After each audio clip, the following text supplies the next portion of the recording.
بسم اللہ الرحمن الرحیم۔ السلام علیکم۔ سلمان حیدر۔ دعا ہے پروردگار سے کہ اس نے آپ کو اور آپ کے اہل خانہ کو اپنی حفظ و امان میں رکھا ہوا۔ اگر بشریٰ بی بی وزیر اعظم ہوں، وزیر اعظم پاکستان، اور صدر عارف الوی پارٹی کا صدر ہوں تو یہ بڑی خبر ہے نا؟ جی ہاں، اور اگر یہ بڑی خبر ہے تو میرا خیال ہے اس سے بڑا عمران خان کا کلاڑا کوئی نہیں ہو سکتا۔ یہ خبر ہے، جینون ہے۔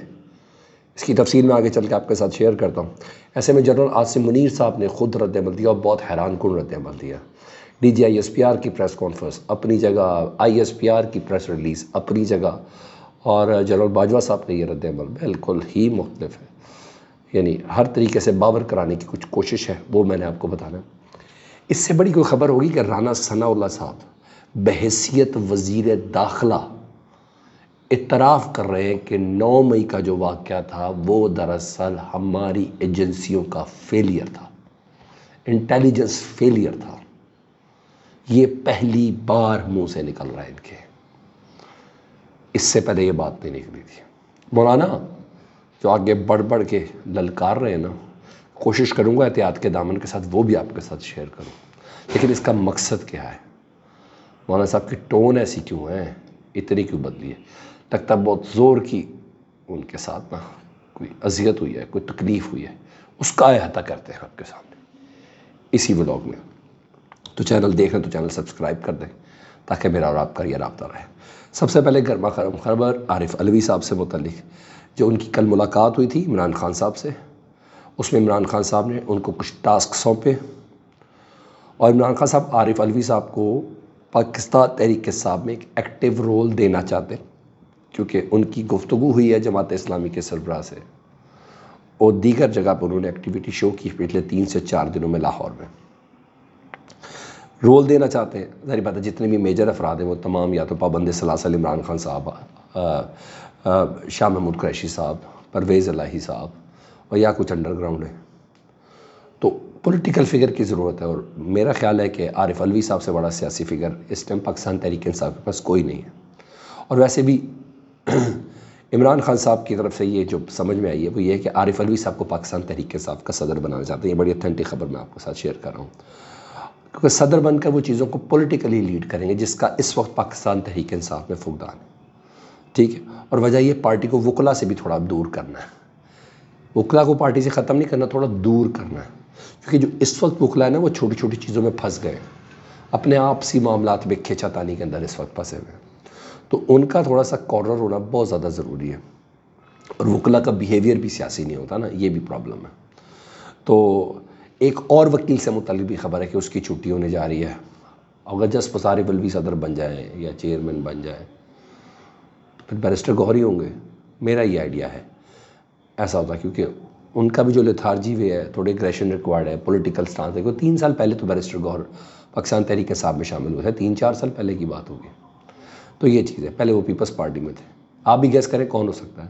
مطلب پارٹی پرانے لوگوں کے سپرد کی جا رہی ہے، سیاسی لوگوں کو سپرد کی جا رہی ہے۔ اس میں فواد چودھری کا بھی اہم کردار ہوگا، جو خبر میرے پاس ہے۔ جاوید چودھری صاحب نے بہت بڑا انکشاف کیا۔ وہ کہتے ہیں کہ عمران خان صاحب چاہتے ہیں کہ بشریٰ بی بی کو پرائم منسٹر بنایا جائے۔ بڑی بات ہے جی، عمران خان صاحب نے شاید ان کے کان میں کہا ہو۔ اس بات سے مجھے ان کے اختلاف ہے، یہ ٹلہ ہو سکتا ہے اسی سوشل میڈیا کے لیے، لیکن وہ کہہ رہے ہیں کیونکہ بشریٰ بی بی پہ وہ کہتے ہیں کوئی بڑے کیسز بھی نہیں ہیں۔ عدت میں نکاح والا کیس ہے، وہ ختم ہونے کے بالکل قریب ہے، باقی 190 ملین پاؤنڈ بھی چل رہا ہے، دوسرا توشہ خانہ میں ان کی سزا معطل ہو چکی ہے۔ یہ وہ کہہ رہے ہیں، پتہ نہیں وہ کس بنا پر کہہ لیں۔ لیکن دوسری چیز جو میری سمجھ میں بھی آتی ہے، وہ کہتے ہیں کہ عمران خان صاحب کے خلاف 9 مئی کے حوالے سے سنگین نوعیت کے نئے مقدمات آنے والے ہیں، جن میں ریلیف ملنا بالکل بھی ممکن نہیں ہوگا۔ یہ انفارمیشن بھی پتہ نہیں وہ کیوں کہہ رہے ہیں، لیکن میرے پاس کچھ انفارمیشن ابھی جو میں نے آگے جا کے آپ کو خبر دینی اس سے لگ رہا ہے کہ خان صاحب کو بتایا جائے گا کہ وہ جیل میں ہے، وہ قید میں اب بتایا جائے گا۔ تو نے کہا جس میں ریلیف ملنا ممکن نہیں ہے، ٹھیک ہے، سنگین نوعیت کے نئے مقدمات آنے والے ہیں۔ بہرحال جاوید چودھری صاحب کی بات کو مکمل طور پر میں اگنور نہیں کر سکتا۔ ادھر D G I S P R کی پریس کانفرنس، پھر کل کی پریس ریلیز، اور پھر آرمی چیف رات کو گئے یادگار شہداء پر بھی، کور کمانڈر ہاؤس جنہیں جناح ہاؤس بھی کہتے ہیں، ادھر گئے، انہوں نے شہداء کی فیملی سے خطاب کیا۔ انہوں نے آرمی چیف صاحب نے بھی مہر لگا دی ہے بہت سی باتوں پہ، کہ بات چیت والا معاملہ نہیں ہے، وہ نہیں ہو سکتا۔ ایک تو انہوں نے ڈیجیٹل ٹیررزم پر زور دیا، یعنی سوشل میڈیا پر زور دیا، جو ڈیجیٹل ٹیررزم کرتے ہیں، اس کو ظاہر بات ہے پاکستان تحریک انصاف سے نتی کرتی ہے فوج۔ وہ آئے، وہ کہتے ہیں، شہداء کے رشتہ داروں سے خطاب کرتے ہیں، وہ کہتے ہیں کہ 9 مئی کو تاریخ کا سیاباب کرتا ہوں، اور یہ سیاباب رقم کرنے والوں سے کوئی سمجھوتا نہیں ہو سکتا، اور نہ ہی کسی قسم کی کوئی ڈیل ہو سکتی ہے۔ قوم کی حمایت سے ان تمام قوتوں کے عزائم کو ناکام بنا دیا جائے گا۔ یعنی 2 چیزیں بولی، نہ ڈیل والی بات بھی نہیں، اور 9 مئی والوں سے بھی کسی قسم کی بات نہیں ہوگی، ساتھ ہی ڈیجیٹل ٹیررسٹ بھی کہہ دیا۔ تو اس کا مطلب ہے آپ حساب لگا لیں کہ آنے والے دنوں میں کس قسم کی سختی ہونے والی ہے۔ ٹھیک ہے جی۔ اور میں نے بولا مجھے لگتا ہے، اور کسی اطلاع کی بنیاد پر لگتا ہے، کہ عمران خان صاحب کو باقاعدہ باور کرایا جائے گا کہ وہ جیل میں ہے، اور سہولتوں کے حوالے سے باور کرایا جائے گا کہ وہ جیل میں ہے، اور وہ پرسنل ہو کے کرایا جائے گا۔ وقت کے سابق وزیر اعظم کو آپ عام قیدی کی طرح نہیں رکھ سکتے۔ جو پاکستان کا قانون ہے اس تمام چیزیں آپ کو مہیا کرنی ہوگی۔ وہ دیسی چکن کھاتے ہیں نہیں کھاتے ہیں، جہاں تمام قیدیوں کو گھر کے کھانے کی اجازت ہے، وہاں عمران خان صاحب کو بھی گھر کے کھانے کی اجازت ہے۔ ہاں، حکومت وقت پیسہ دیتی ہے ان کے کھانے کا، یا دیسی چکن کا، یا جو کچھ بھی ہے ان کے مینیو پہ پوری جس کی نظر ہے، تو یہ بہت زیادتی ہوگی عمران خان صاحب کی، اس کے ان کو پیسے دینے چاہیے۔ اچھا، بہرحال یہ سب چیزیں۔ ادھر مولانا فضل الرحمان صاحب نے گولہ باری شروع کی ہے، اور وہ لائن وہ والی لے رہے جو پی ڈی ایم کی صدارت کے دوران لیتے تھے، جب باجوہ صاحب سے اتنی ڈیل شیل نہیں تھی، اس وقت باجوہ صاحب کو نکے کا ابا کہتے تھے، یہ سب چیزیں۔ اور اس بار لائن بہت سخت ہے، میں کوشش کروں احتیاط کے ساتھ وہ آپ کے سامنے ذرا بریف کروں۔ مولانا صاحب کل پشاور میں ملین مارچ سے خطاب کرتے ہوئے کہتے ہیں کہ جب آپ فوج میں جاتے ہیں تو حلف اٹھاتے ہیں کہ میرا سیاست سے کوئی تعلق نہیں، مگر جب آپ کی فوج سیاست میں آتی ہے تو اس کا مطلب ہے آپ وہ حلف توڑ دیتے ہیں۔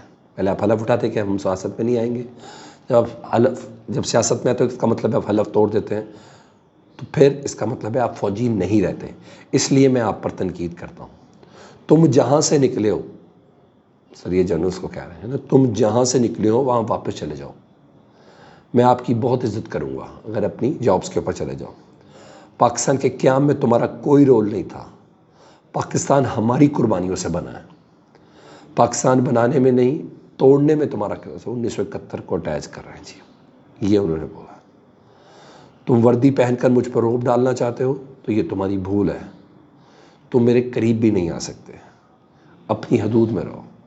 مولانا یہاں تک چلے گئے، اور مجھے لگتا ہے یہ وہی مولانا جو اس وقت جنرل باجوہ صاحب سے جی ایچ کیو میں ملتے تھے، رجیم چینج میں، تمام سیاسی بنانے میں، اتحاد بنانے میں، تمام چیزوں میں۔ آج یہ مولانا صاحب چینج ہے، تو اس کا مطلب مولانا صاحب سے بھی کوئی وعدہ کیا گیا جو وفا نہیں ہوا۔